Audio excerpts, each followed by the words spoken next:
গরিব মানুষের 3 মাস ধরে টাকা দিচ্ছেন না। আমার উপরে রাখলে কিছু হবে না, আমার তো বাড়িতে টাকা নিয়ে যাব না। ও তো টাকা যে গরিব মানুষ রোজ কাজ করে কলকাতা শহরকে সামলায়, পরিষ্কার পরিচ্ছন্ন করে, ওরাই সামলায়। কেন আপনার পার্মানেন্ট কত লোক আছে যে কাজ করে, ওরাই কাজ করছে। আর তারপর আপনি বলছেন আমরা কিছু ঘপলা করেছি, আপনি মানছেন আমরা ঘপলা করেছেন। ঘপলা করে আপনি বলবেন সেন্ট্রাল গভর্নমেন্ট টাকা দেবে আপনাকে। আমার লেজিটিমেট যে ক্লেমটা থাকে 1,70,00,000 টাকার উপরে যদি একটা গভর্নমেন্ট আটকে রাখে ইচ্ছাকৃতভাবে, ন্যাচারালি একটা ফাইন্যান্সিয়াল ক্রাইসিস তো থাকবে।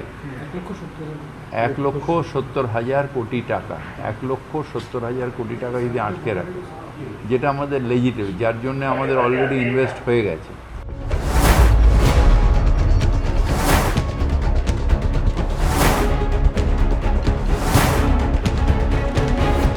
উত্তপ্ত কলকাতা পুরসভার মাসিক অধিবেশন। মাসিক পুর অধিবেশন চলাকালীন কলকাতা পুরসভার 22 নম্বর ওয়ার্ডের বিজেপি কাউন্সিলর মীনা দেবী পুরোহিত শনিবার 100 দিনের কাজের বকেয়া মেটানোর দাবি করেন। বকেয়া পরিশোধ না হওয়া নিয়ে মেয়র ফিরহাদ হাকিম পাল্টা দায় চাপান কেন্দ্রের ঘাড়ে। মীনা দেবী পুরোহিতকে উদ্দেশ্য করে বলেন, আগে রাজ্যের 1,70,00,000 কোটি টাকা মিটিয়ে দিতে বলুন আপনাদের সরকারকে। বকেয়া মেটালে 100 দিনের কর্মীদের টাকা দুগুণ করে দেওয়া হবে। মেয়রের এমন মন্তব্য শুনে মীনা দেবী বলেন, আগে দুর্নীতি বন্ধ করুন, টাকা নিশ্চয়ই পাবেন। দুর্নীতি বন্ধ না করলে কেন্দ্র টাকা দেবে কিভাবে? গরিব মানুষের 3 মাস ধরে টাকা দিচ্ছেন না, আমার উপরে রাখলে কিছু হবে না, আমার তো বাড়িতে টাকা নিয়ে যাব না। ও তো টাকা যে গরিব মানুষ রোজ কাজ করে কলকাতা শহরকে সামলায়, পরিষ্কার পরিচ্ছন্ন করে, ওরাই সামলায়। কেন আপনার পার্মানেন্ট কত লোক আছে যে কাজ করে, ওরাই কাজ করছে। আর তারপর আপনি বলছেন আমরা কিছু ঘপলা করেছি, আপনি মানছেন আমরা ঘপলা করেছেন।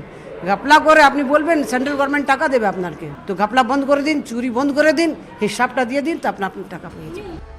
মেজাজ হারানোর জন্য পরে অবশ্য ক্ষমা চেয়ে নেন মেয়র ফিরহাদ হাকিম। মাসিক অধিবেশনের মধ্যেই দুঃখ প্রকাশ করে বলেন, একটা সমস্যার জন্য টাকা দিতে দেরি হওয়ায় দুঃখিত। আগামী 3 দিনের মধ্যে 100 দিনের কর্মীদের বকেয়া মিটিয়ে দেওয়া হবে। একটা টেকনিক্যাল কারণে 100 দিনের টাকা আটকে ছিল। আমি যতদূর শুনেছি কয়েকটা ইউসি প্রবলেম ছিল অন্যান্য মিউনিসিপ্যালিটির, সেই কারণে ওটা আমাদের কমিশনার দেওয়াল জৈন,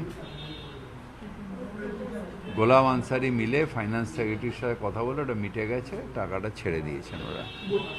প্রসেস হয়ে নগরায়ণের থেকে হয়তো সোমবার বা মঙ্গলবার ঢুকে যাবে।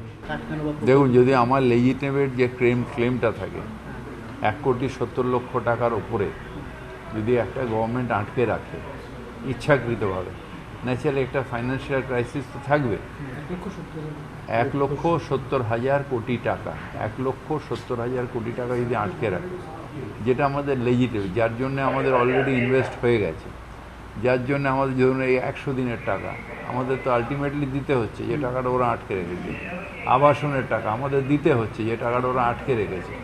এই টাকাগুলো ন্যাচারালি অনৈতিকভাবে আটকে রেখেছে। এই টাকাটা পেলে তো ন্যাচারালি আমাদের আরেকটু স্বচ্ছ হতাম।